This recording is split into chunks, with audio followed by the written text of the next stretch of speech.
આપણી સાથે વરિષ્ઠ પત્રકાર ધૈવતભાઈ જોડાયા છે. ધૈવતભાઈ, આપનું ખૂબ સ્વાગત છે. અને મારે એ સમજવું છે સૌથી પહેલા કે અમરેલીથી જ શરૂઆત કરું, વતનથી જ શરૂઆત કરું, કેમ કે વિસાવદરની આજુબાજુનો જે વિસ્તાર હતો ત્યાં ભારતીય જનતા પાર્ટીને એટલા માટે ફટકો સાબિત થયો છે કેમ કે ગોપાલ ઇટાલિયા એમનો દબદબો યથાવત જોવા મળ્યો. ધારીમાં ભારતીય જનતા પાર્ટીની હાર, બગસરામાં તાલુકા પંચાયત બની આમ આદમી પાર્ટીને, આખી આ સ્થિતિને તમે કઈ રીતે જોઈ રહ્યા છો? જો વિસાવદરમાં જે પરિણામ છે એ અપેક્ષિત તો ગણાય, પરંતુ ગોપાલ ઇટાલિયાની ત્યાં મોજૂદગી છે એ જોતા એ પરિણામ અપેક્ષિત હતું. બગસરાનું પરિણામ ચોક્કસપણે આમ આદમી પાર્ટી માટે પ્રોત્સાહન ગણવું પડે, કારણ કે બગસરામાં પાર્ટી અમરેલી, ધારી અને બગસરા, અમરેલી ગ્રામ્યમાં પણ આમ આદમી પાર્ટી બહુ મજબૂત કામ કરતી હતી, પરંતુ ત્યાં એવું પરિણામ જોવા મળ્યું નથી. ધારીમાં ધારણા કરતા પ્રતિસાદ સારો છે, પરંતુ જે ધારણા હતી એના કરતા તો મને લાગે છે કે ધારીમાં સફળતા ઓછી મળી છે. બગસરાની સફળતા એની સામે પ્લસ પોઈન્ટ ગણવો પડશે, કારણ કે ધારીની સરખામણી, ધારીનું જે પરિણામ છે બગસરામાં આવે અને બગસરાનું પરિણામ ધારીમાં આવે એવી ગણતરી હતી, એ ઊંધું થયું છે. એટલે બગસરામાં મને લાગે છે કે આમ આદમી પાર્ટી માટે ચોક્કસ આ પ્રોત્સાહન કહેવાય. એ સિવાય જુનાગઢ સિવાય ગીર સોમનાથમાં પણ આમ આદમી પાર્ટી પોતાના માટે ઘણી બધી આશા રાખતી હતી, પરંતુ મને લાગે છે કે જે પ્રમાણે મતદાનની પેટર્ન બદલાય એમાં આમ આદમી પાર્ટીને ધારણાઓ ખોટી પડી હોય એવું બની શકે.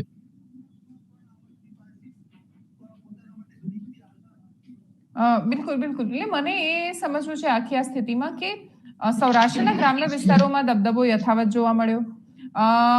આખો આદિવાસી પટ્ટો છે ત્યાં એક જ ચાલે, ચૈતર ચાલે, જે પ્રકારનું આખું વાતાવરણ હતું એ પરિણામમાં પણ જોવા મળ્યું અને બહુ જ બધા જિલ્લાઓમાં એન્ટ્રી થતી જોવા મળી.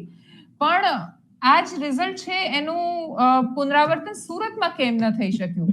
શહેરી વિસ્તારો માટે આમ આદમી પાર્ટી બની જ નથી એવું સાબિત થાય છે દરેક વખતે. ભારતીય જનતા પાર્ટી મોટા ભાગે શહેરમાં પોતાનો દબદબો યથાવત રાખે છે.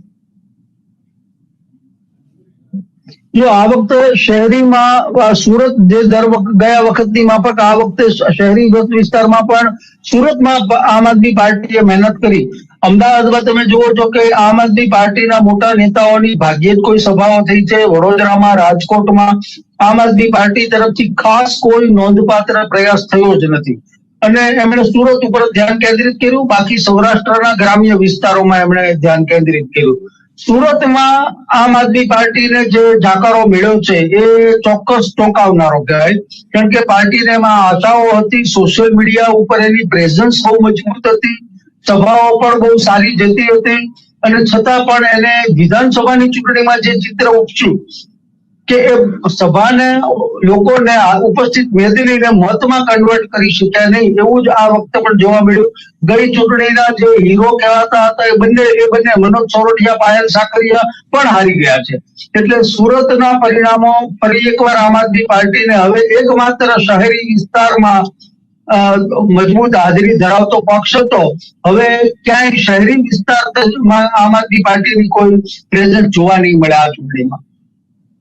બિલકુલ. એટલે મને આ ફરક પણ સમજવો છે કે એવું શું કામ થાય છે કે ત્યાં પાયલ સાકરિયા, મનોજ સોરઠિયા જે સ્વઘોષિત મેયરના દાવેદારો હતા એ બધા જ હારી જાય, અને આ બાજુ ભૂપત ભાયાણી કે જે એક સમયે ધારાસભ્ય હતા એમને થયું કે ભાઈ હવે સત્તા પક્ષમાં આવ્યા છીએ, ભલે આપણે વિધાનસભામાં મેળ ન પડ્યો પણ ટ્રાય કરી જોઈએ, જિલ્લા પંચાયતમાં લોકો સ્વીકારે, તો ગામડાના લોકો ત્યાં પણ નથી સ્વીકારતા. વોટરમાં આટલો ફરક કેમ છે?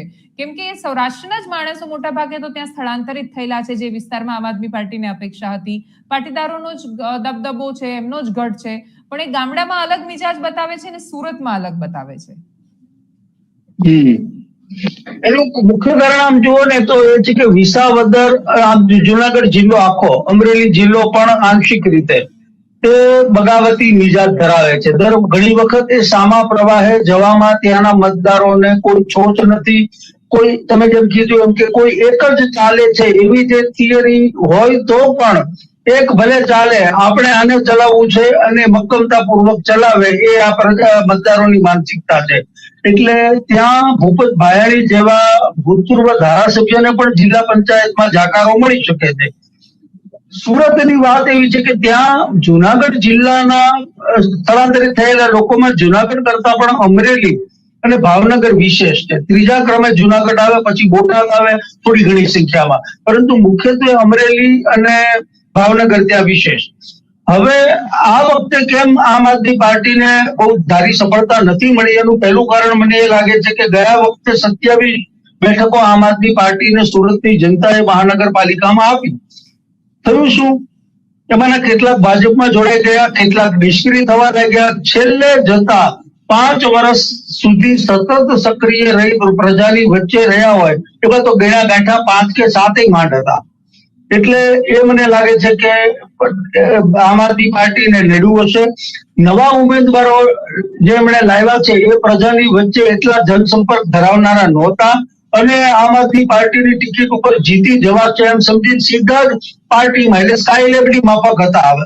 જે નવા ઉમેદવારો પૈકી 5 ઉમેદવારો એવા હતા કે જે પૈસાના જોરે ઉમેદવાર બન્યા હોવાના આક્ષેપો થયા હતા. આ બધી બાબતો આમ આદમી પાર્ટીને આ વખતે નડી હોઈ શકે. ગયા વખતે એમના જે ઉમેદવારો હતા અને આ વખતના ઉમેદવારો છે એની સરખામણી ઝીણવટપૂર્વક કરીએ તો મને લાગે છે કે પરાજયના કારણો એમાંથી ક્યાંક મળી જાય એમ છે. અને સુરતમાં એક પેટર્ન બહુ જ ઇન્ટરેસ્ટિંગ એ જોવા મળે છે દરેક વખતે કે ત્યાંની ભીડ પર ન જવાય. એટલે મનોજ સોરઠિયા ડ્રોન શોટ બતાવીને દાવો કરતા હતા કે આ જુઓ આપણી સભામાં કેટલા લોકો છે અને ત્યાં સામે કેવું છે. વરાછામાં રોડ શો થયો જ્યારે સીએમ ભૂપેન્દ્ર પટેલનો, ત્યારે પેલા ટ્રાફિકમાં ફસાયેલા લોકો આક્રોશમાં જોવા મળ્યા. પછી આગલા દિવસે બહુ જ મોટી બબાલ થઈ છેડતીના કેસમાં, અને ત્યાં નારા પણ લાગ્યા, હર્ષ સંઘવી હાય હાય ને ભાજપ હાય હાય વગેરે. પછી જો કે ઓડિયો પણ સામે આવી ગયો કે આ સ્થિતિ છે એમાં આમ આદમી પાર્ટીના જ નેતાએ એ કરાવી હોઈ શકે છે એવા આરોપ લાગ્યા. તો આ બધા વિવાદો છે એ સુરતમાં ફળતા નથી અપવાદરૂપ કિસ્સાઓ સિવાય. એ પણ એની એક પેટર્ન દરેક વખતે સામે આવે છે. આ વખતે એ જે છેલ્લા દિવસે બનેલી ઘટના છે એ પણ નિર્ણાયક તો બનવી જ પડે, પરંતુ એનાથી મતદારો અગાઉથી નક્કી કરી રાખેલું મન એક ઘટનાથી છેલ્લા દિવસે બદલવા પ્રેરાયા હોય એવું મને નથી લાગતું. હા, એની અસર ચોક્કસ પડી કે એમાં આમ આદમી પાર્ટીની સંડોવણીના પણ આક્ષેપો થયા, પરંતુ એ બધું એક અલ્ટિમેટલી રાજકારણ હોય એવું જનતા પણ સમજતી હોય. કારણ કે આમ આદમી પાર્ટી ગુજરાતમાં જયારે ભાજપની આટલી મજબૂત સરકાર હોય 3.5 દાયકાથી, ત્યારે આમ આદમી પાર્ટી જેવો એક નવોદિત પક્ષ સુરત જેવા શહેરમાં જે ગૃહમંત્રીનું હોમટાઉન છે, CR પાટીલનું હોમટાઉન છે, ત્યાં આવડા મોટી કોન્સ્પિરસી આ બધું કરી શકે એ શક્યતા બહુ ઓછી છે. એટલે એ રાજકીય આક્ષેપો સામે હોઈ શકે, એના કારણે મતદાન ઉપર છેલ્લી ઘડીએ ફરક પડ્યો હશે એવું મને નથી લાગતું. મને જે મુખ્ય કારણ એક જ લાગે છે કે આ વખતના ઉમેદવારો જનતા સાથે એટલા કનેક્ટેડ નહોતા. એ સીધા જ ટિકિટ લઈ અને ઉમેદવારી કરવા આવી ચૂકેલા હતા. અગાઉ જે ઉમેદવારો હતા એ જનતાની વચ્ચે રહીને, પાટીદાર અનામત આંદોલન હોય કે બીજા મુદ્દાઓ હોય, એ જનતાની વચ્ચે રહેલા હતા. એમાં પાયલ સાકરિયા પણ આવી જાય, ધર્મેશ ભંડેરી જે અત્યારે ભારતીય જનતા પાર્ટી સાથે જોડાયેલા છે, અને એ બધા પણ એમાં સામેલ હતા. એ મનોજ સોરઠિયા એના આગેવાનીમાં હતા. એ ફરક આ વખતે ચોક્કસ પડ્યો છે કે હવે આ વખતે આમ આદમી પાર્ટીએ મોટા ભાગે એવા ઉમેદવારોને ટિકિટ આપી જે લોકોનું જનતા સાથે કોઈ જોડાણ ન હતું, જમા પાછું સાવ ઉધાર હતું, એ કોરું હતું, અને એ અમને મને લાગે છે વધારે રહ્યું છે.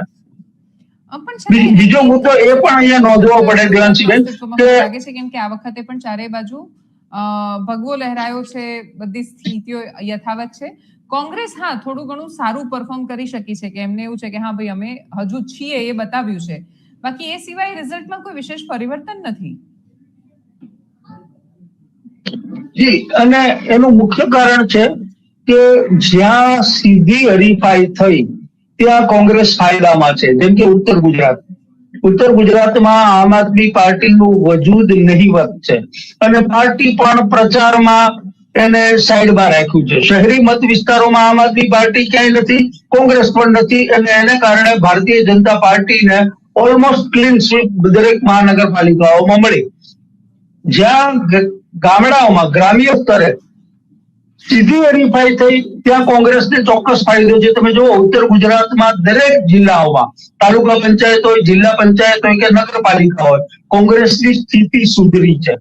એટલે ક્યાંય કોંગ્રેસ એકલે હાથે સત્તા કબજે કરવા જેટલી મજબૂત નથી બની.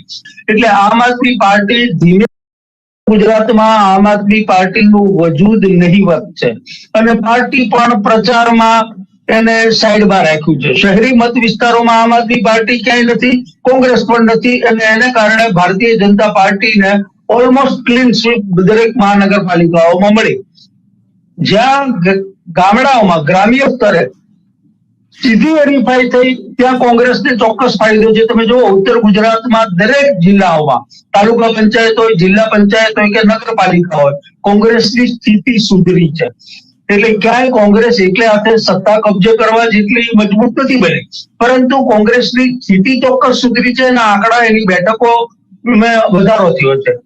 સૌરાષ્ટ્રમાં કોંગ્રેસનો ઓલમોસ્ટ એકડો નીકળી રહ્યો હોવાનું આ ચૂંટણીથી ફલિત થાય છે. એટલે આમ આદમી પાર્ટી ધીમે ધીમે સૌરાષ્ટ્રમાં કોંગ્રેસનું સ્થાન લઈ રહી હોય, એનો વોટ શેર પોતાની તરફ લઈ રહી હોય એવું અત્યારે આ ચૂંટણી ઉપરથી દેખાય છે. એટલે આને જો આપણે વિધાનસભા પહેલાની સેમીફાઇનલ ગણીએ તો મને લાગે છે કે આ ચિત્ર બહુ રસપ્રદ બનશે હવે કે ભાજપ આખા ગુજરાતમાં ગણવાનું હોય તો આમ આદમી પાર્ટીનો પોકેટ મર્યાદિત હશે, સામે કોંગ્રેસનો પોકેટ પણ મર્યાદિત હશે. એટલે આવનારી ચૂંટણીમાં પણ જો આમ આદમી પાર્ટી અને કોંગ્રેસ વચ્ચે સીધી દેખીતી સમજૂતી ન થાય તો પણ પોતપોતાના પોકેટમાં એ પોતાની રીતે વર્ચસ્વ જાળવી રાખે તો મને લાગે છે કે વિધાનસભામાં એનાથી ચોક્કસ ફરક, નોંધપાત્ર ફરક પડશે. બિલકુલ. Thank you so much sir for joining us.